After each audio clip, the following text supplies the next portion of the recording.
So here we are, Miss Teacher has referred Johnny to your class, and it's time for you to meet with him, but you don't know where to start. Don't worry, I got you. I'm going to share with you 7 things that I do to have effective individual counseling sessions. My name is John Burnett, and this is Counseling with Mr. B, where I help you live, learn, and be stress-free. Don't forget to like this video and subscribe to this channel. So for new counselors and even some veteran counselors, individual sessions might be a little tricky. You have to do certain things in order for them to be successful.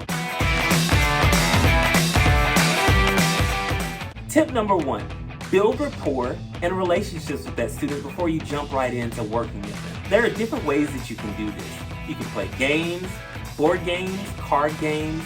You can do individual icebreakers with them. There's so many things that you can try. I like playing Uno with my kids. It's all fun and games until you hit them with that draw 4. 2 things that I have done that work really well. I play Jenga with my students. So what I'll do is I'll get some Jenga blocks and color the ends of them certain colors. And then I'll create questions to match those colors. So when we're playing the game and the student pulls that Jenga block out, it matches with a question. Like for example, what's a superpower that you've always wanted to have? And so the student answers that question. I'll give some packets of M&Ms or Skittles, the individual kind, and I'll give them to the student. And they have to match answers to their questions with the colors of M&Ms or Skittles that they have. Either way, they get a fun treat and they get to answer some questions and I get to know a little bit more about them. So it works, it's a win-win all the way around.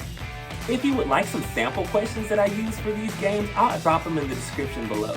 Number 2, create a plan based on the referral behaviors that you receive. You're going to have to create a plan of interventions for Johnny that meet his needs. For example, if Johnny is constantly arguing or being aggressive with other students or even the teacher, it's probably a good idea to teach him some mindfulness, coping skills, or even empathy. But you get the drift. That's how you map out what specific goals and what lessons you teach during these sessions. Individual sessions are not long, they're not drawn out, and they are short to the point. This is effective because it helps you narrow down what things the student needs in order to be successful. You don't want to teach them some random stuff that they're not going to be able to A, relate to, or B, be able to use to improve their behavior. Number 3, if you're going to be meeting with the student long term or more than one session, please make sure that you get parent or family permission. You can do this by sending home a very simple permission slip. I always think it's a great idea to call the parent or guardian beforehand and introduce yourself and let them know that Johnny has been referred to you so that he can be successful throughout the rest of the school year. Your goal is to get on the parent or guardian's good side. So in order to do that, you have to inform them of what's going on. But just let them know that you're here to help their student and you're here to help them. And keep them in the loop. Tip number 4, if you're planning to meet with students on a set day and time, be consistent. I know things may come up throughout your day. You may have different fires that you're putting out because I know we wear many hats and we do many things. But to students, that time that we set aside for them means the world to them. So if all possible, please make sure that you are being consistent and meeting with that student when you said that you're going to do it. Students need to know that you're prioritizing their needs, especially if you want to build trust with them.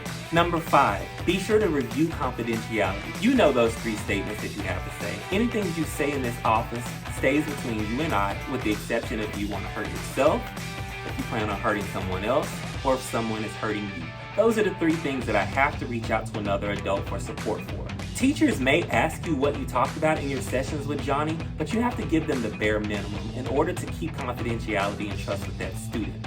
So I always say, well, this is what we worked on. We worked on deep breathing and grounding sessions, but I wouldn't go into a whole lot of family details or things that you find out that are sensitive because again, you want to maintain that trust for that student. Number 6 should be obvious, but when you're in session with students, give them their undivided attention. Put your phone away, actively listen and be engaged with what they're saying. Look at them, listen to them. Now, I'm gonna be honest with you, there are times when I've had a long day and I'm really tired, so if I know that I'm yawning or getting sleepy during the session, I'll say, hey little Johnny, come on with me. Let's go walk outside or go walk on the track and you can tell me all about your day and tell me what's going on. This is also great because it gives the student a change of scenery. Number 7, have fun. Be yourself, show personality. Don't stress. The student already knows that you care about them if you're taking the time out of your day to meet with them consistently. It may take a little bit of time for you to break the ice and build that relationship with them, but if you're consistent and genuine, they will eventually open up and share things with you. By even just watching this video, it shows that you care. It proves that you want to improve your practice and be the best you can be for your students and yourself. Please check out my other planning videos on the screen. This is a whole series that I'm doing at the beginning of the year to help counselors be prepared in order to meet the needs of their students. I know there's certain things that you probably feel like you never learned in grad school. Guess what? I'm here to help. And if you need resources, don't forget to join the Learning Lab. It's a Facebook group that I created so we can network, share resources, and get ideas from each other. The link is in the description below. Don't worry, you're going to be awesome. This year is going to be great, and your students are going to love you because you are taking the time to be better for yourself and be better for them.